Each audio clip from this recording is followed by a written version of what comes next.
በዝሙት ጸነሰች። ከማን ነው የጸነሽው አሏት። ከአባ በቃርስ አለቻቸው።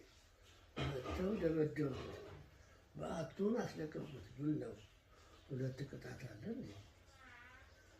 ባይሆን እየሰራህ ስጥ ይባላል እንጂ አላቸው።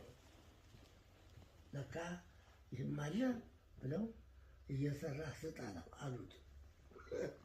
ያጸደቀው እስቲ መጨረሻው ምንድን ነው? እሱ መካሪ ልጅ ወልደሽ ምን ያሳርፍሻል? ራሱ እኮ ነው መካሪ ልጅ ወልደሽ ምን ያሳርፍሻል እያለ ሌሊትም ቀንም ሰሌን እየሰራ እንቅብ እየሰፋ ሲሰጥ የምትወልድበት ቀን ደረሰ። ምጥ ተያዘች፣ ተጨነቀች።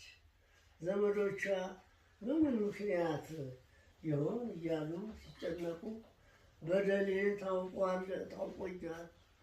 ያን መነኩሴ ባልሰራው ስራ ነው የተናገርሁበት። የጸነስኩት ከሌላ ነው አለቻቸው። ይቅር በለን አንሳ እንላለን ብለው ቢሄዱ በዓቱን ለቆ ሄዶ አግኝተውታል። ወጾሩ ሰዓት